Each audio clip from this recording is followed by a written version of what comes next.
혹시 어떤 사람하고 얘기를 하는데요.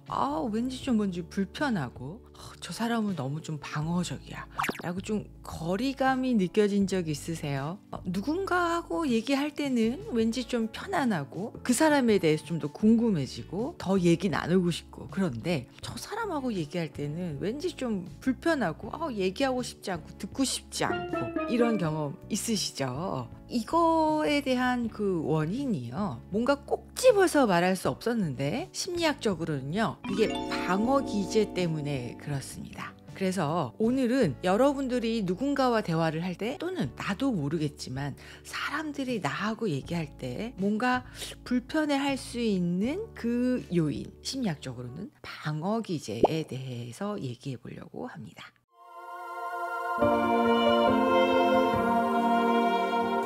여러분 혹시 배를 타보신 적 있으시죠? 배를 타다 보면 이렇게 출렁출렁거리고, 그러다 보면 나도 모르게 의식적으로가 아니라 무의식적으로 또는 반사적으로 어딘가 이렇게 잡거나 몸에 힘을 줘서 균형을 잡으려고 하거나 이러죠. 이게 인간이 자신을 보호하기 위한 방어 시스템이에요. 이 아까 조금 전에 얘기했던 그 방어 기제도 비슷한 원리인데요. 뭔가 이렇게 흔들린다고 생각될 때, 스트레스 상황이거나 문제가 발생했거나 이럴 때 사람은 이런 방어 기제가 발생해요.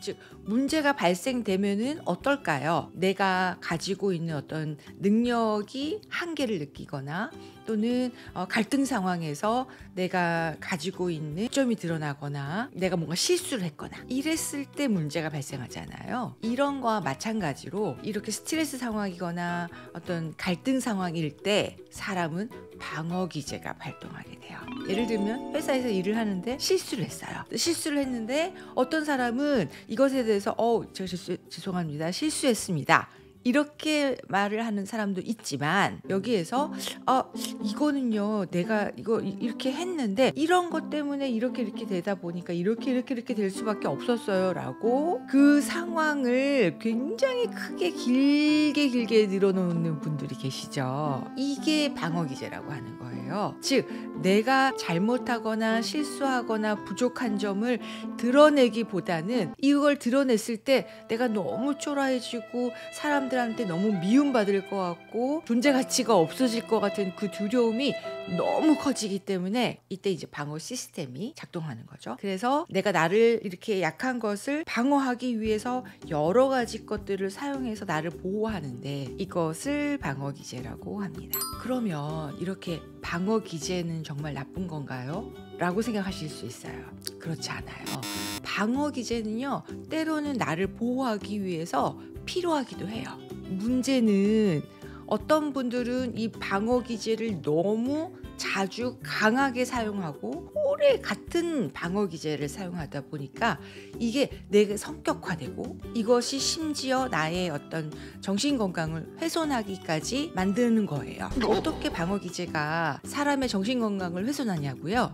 이럴 수 있죠. 예를 들면 내가 어떤 자꾸만 원하는 일이 안 되는데, 어떤 분들은 내가 원하는 일이 안 될 때마다 속상할 때마다 이게 당연한 과정이라고 생각하고, 당연히 나처럼 다른 사람들도 그럴 거라고 생각하면서 내가 내 친구들한테, 내 가장 믿을 수 있는 사람한테는 내가 지금 어떤 감정인지, 내가 어떻게 지금 힘든지를 얘기하면서 이거를 이제 벤틸레이션이라고 하거든요. 감정을 해소시켜요. 그런데 내가 약하거나 잘 못하는 부분에 대해서 너무 수치감이 크거나 이거는 절대 해서는 안 되는 거, 또는 내가 이것을 하면 저 사람은 반드시 나한테 실망하고 나를 떠날 거야 라고 생각하시는 분은 이걸 내가 친구한테나 내 가까운 사람한테 얘기할 수 있을까요? 네, 굉장히 어려워요.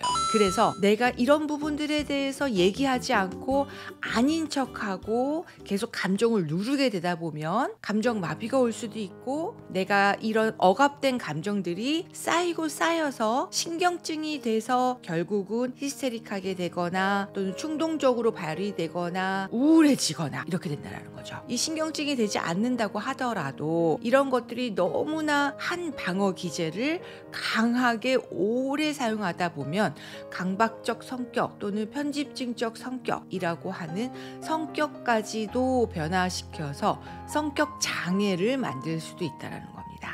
물론 그 전에 친구들 사이에서는 이미 쟤랑 얘기를 하면 맨날 그렇게 척하고 설명과 합리화를 너무 많이 하니까 거부감이 들거나 그러면서 관계는 삐그덕거리기 시작할 거예요. 사람들이 점점 나를 떠나기 시작할 거라는 거죠. 그래서 여러분도 느끼실 거예요. 내 주변에 있는 사람들 중에서 그 분이 우리 부모님이실 수도 있어요. 그 부모님 중에서는 이제 절대로 나한테 미안해 나영아 라고 자녀에게 사과를 거의 못하는 분이 계세요.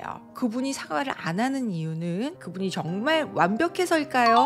그럴 확률보다는 그분이 자존심이 세고 내가 자녀에게 권위가 무너지면 안 된다라고 하는 이런 비합리적인 신념이 그러지 못하게 만들 수도 있다는 거죠. 그래서 자녀가 심지어 엄마 나 이런 것 때문에 엄마한테 섭섭했어 라고 말을 하면 아니 그런 거 갖고 왜 섭섭하니? 라고 하면서 오히려 섭섭해하는 네가 문제야. 너가 얼마나 그동안에 나한테 했는지 알아? 네가 이렇게 하니까 나한테 이러지 라고 하면서 절대로 자신의 잘못을 인정 안 하시는 부모님들이 계세요. 그러면 자녀들은 그런 부모님하고 맞서 싸우거나 또는 그래 얘기하지 말자 라고 하면서 그 뒤로는 점점 부모와의 대화가 줄어드는 경우가 있을 수 있다는 거죠. 그럼 이분 측에서 본다고 한다면 내가 굉장히 평상시에 잘못을 하지 않으려고 노력하시는 분들이에요. 자신이 잘못하는 부분에 대한 개념이 어떤 분들은 잘못할 수도 있지. 사람이 라는 개념이 있는 분들이 있는가 하면 어떤 분들은 잘못은 하면 절대로 안 돼. 특히 2번, 3번 이상의 잘못은 같은 종류의 잘못을 2, 3번 하는 거는 절대로 하면 안 되는 거야. 그렇기 때문에 그 2, 3번의 잘못을 하지 않으려고 엄청 평상시에 노력을 많이 하시는 분들이 계세요. 그렇기 때문에 내가 이렇게 잘못을 하는 건 어떤 상황 때문이고 너의 탓이고 네가 이렇게 나를 만든 거고 어쩔 수 없는 상황이었다라는 거를 구구절절히 생각을 하시는 분들이 계신다라는 거죠. 이런 분들이 뭐예요? 흔히 말하는 자존심이 강한 분들이죠. 내가 여기서 이걸 잘못하면 내 존재 자체가 망가지고 훼손되고 남들한테 무시당하고 이런 거라는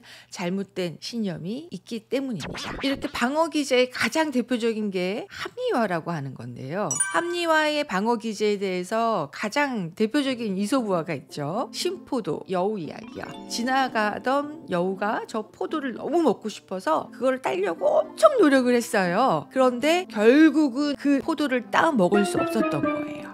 그래서 그냥 지나가면서 저 포도는 신포도일 거야 라고 말하는 그 유명한 이솝우화 아시죠? 여러분 근데 이 여우가 왜 그렇게 했을까요? 한번 생각해 보신 적 있으세요? 여우가 그거를 딸 때는 분명히 맛있을 거라고 생각하고 엄청나게 많은 시간을 들여서 따려고 노력했다는 거죠. 그런데 왜 갑자기 갈 때는 저 포도는 신포도였을 거야 라고 말하는 걸까요? 이게 이성적으로 합리적으로 맞지 않잖아요. 그러면 옆에서 보는 사람은 얘가 왜 이래? 아까는 그렇게 맛있을 거라고 생각하면서 따더니? 라고 의아해할 수 있고요. 그런데 내부적으로 이 여우의 심리를 좀 살펴볼까요? 열심히 땄는데 따다가 실패했잖아요. 그럴 때 이 여우의 감정은 어땠을까요? 굉장히 좌절감, 실망감, 슬픔, 속상함 이런 감정들이 있었을 겁니다. 그런데 이 감정을 이 여우가 느끼기가 너무 불편한 거예요. 그래서 이거를 난 좌절하지 않았어. 좌절감을 느끼지 않기 위해서 사실을 왜곡하는 거죠. 그래서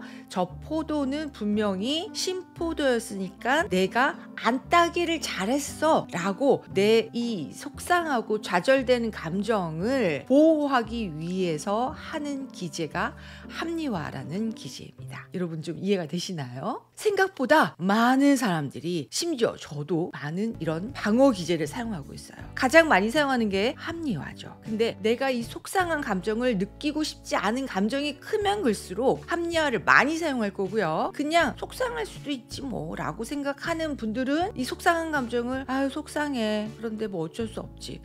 근데 왜 안 따지는 거지? 다음에는 저걸 따기 위해서 어떻게 하면 되지? 그래. 다음에는 옆에 있는 나무 위에 올라가서 한번 따봐야겠다 라고 생각할 수도 있죠. 즉 속상함을 그냥 그대로 받아들이면 나는 저 포도는 여전히 맛있을 거니까 다음에 따기 위해서 어떻게 하면 딸 수 있을까를 생각하게 되는 거예요. 즉 원인 분석과 다음에 어떻게 하면 할 수 있을까를 계획을 세우게 되는 거죠. 그러면 이 여우는 다음에는 그 포도를 딸 수 있는 거예요. 반면 합리화를 하는 여우는 어떻게 될까요? 이 포도는 신포도니까 내가 이 포도를 딸 이유도 없고 슬퍼할 이유도 없는 거죠. 그렇기 때문에 그냥 지금은 이 감정을 위로하는데, 슬픔으로부터 나를 보호하는데 급급하기 때문에 결국은 저 목표인 맛있는 포도는 신포도로 둔갑해서 내가 더 이상 딸 이유가 없겠죠. 그러면 이 여우는 앞으로 남은 인생에 있어서 포도를 먹을 확률이 떨어지고 포도를 따먹을 수 있는 능력도 발달하지 않게 된다는 거죠.